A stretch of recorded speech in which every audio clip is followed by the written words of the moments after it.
UK live Uttarakhand, जुनून सच दिखाने का। कांग्रेस प्रदेश उपाध्यक्ष जोसिन बिष्ट ने टिहरी में प्रेस वार्ता आयोजित कर प्रदेश सरकार की जन विरोधी नीतियों को उजागर करते हुए सरकार पर निशाना साधा।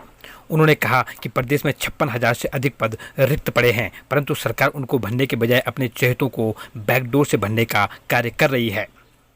जबकि आज कोरोना से युवा बेरोजगार हो गए हैं, परंतु सरकार केवल लोन देने की बात कह रही है, जिसकी गारंटी भी सरकार को ही लेनी चाहिए, तभी युवाओं को बैंक लोन देने को तैयार होगा। उन्होंने कहा कि जब तक सरकार युवाओं को रोजगार देने का कार्य नहीं करती है, तब तक कांग्रेस सरकार को चिताने का कार्य करती रहेगी। का संक्रमण जिस तेजी से पसर रहा है, सरकार उस पर नियंत्रण पाने में पूरी तरह से नाकाम रही है। राज्य का प्रतिदिन का जो कोरोना संक्रमित का मरीजों की मिलने की संख्या है वो 1,000 को पार कर गया और राज्य में अब तक 30,000 से अधिक मरीज हो गए। पूरी मुख्यमंत्री जी 5वीं बार आइसोलेट हो गए। उनके इर्द गिर्द के स्टाफ कोरोना संक्रमण में पाए गए। राज्य के कई मंत्री और आधे दर्जन से ज़्यादा विधायक कोरोना संक्रमित हो गए। और ये लोग क्योंकि केवल सत्ता पक्ष के लोग, राजनीतिक लोग कोरोना के संक्रमण की चपेट में आ रहे हैं, तो सीधे सीधे जो भारत सरकार की गाइडलाइन है, राज्य सरकार की गाइडलाइन है, इनकी सरकार की गाइडलाइन है, ये उसका पालन नहीं कर रहे हैं।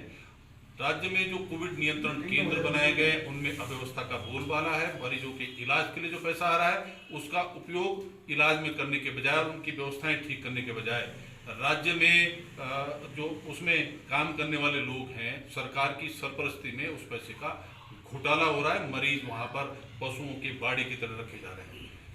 हमारा दूसरा सवाल है कि पंचायतों में जिस ढंग से दबाव दे करके इंडसइंड नाम के एक प्राइवेट बैंक में ग्राम पंचायतों, क्षेत्र पंचायतों और जिला पंचायतों के खाते खुलाए गए और प्रधानों को इस बात के लिए मजबूर किया गया, ये पंचायत के प्रतिनिधियों का उत्पीड़न है।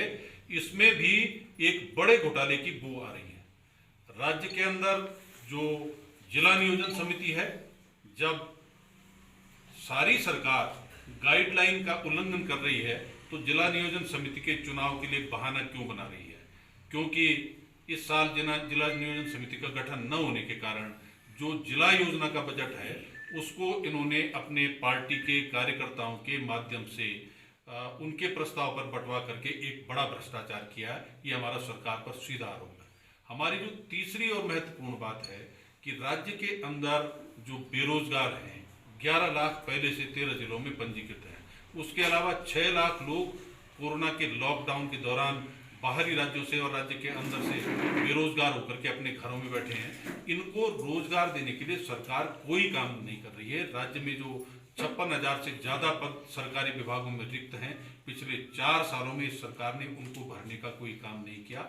मनरेगा योजना जो कांग्रेस सरकार ने बनाई, जिसको मोदी ने कांग्रेस की विफलताओं का स्मारक बताया था, आज वही मनरेगा योजना पूरे जो गरीब तबका राज्य का उसको संबल देने का काम करे, पूरे देश के गरीबों को संबल देने का काम कर रही है। लेकिन इस सरकार की तरफ से अब तक कोई ऐसा काम नहीं किया गया जिससे गरीब का चूल्हा जल सके, गरीब की रोजी रोटी चल सके और गरीब को फिर से रोजगार के साथ जोड़ा जा सके। सरकार ने स्वरोजगार की योजनाओं का बजट नहीं बढ़ाया। सरकार ने केंद्र से इस विषय पर कोई पैकेज की मांग नहीं की। इसलिए कांग्रेस पार्टी ने प्रदेश कांग्रेस के आह्वान पर पूरे प्रदेश भर में कल जो धरना दिया, हम इसको प्रदर्शन धरना तब तक जारी रखेंगे, बेरोजगारों की आवाज को तब तक उठाते रहेंगे जब तक सरकार अपनी जिम्मेदारी को पूरा नहीं कर लेती। यूके लाइव उत्तराखंड, जुनून सच दिखाने का।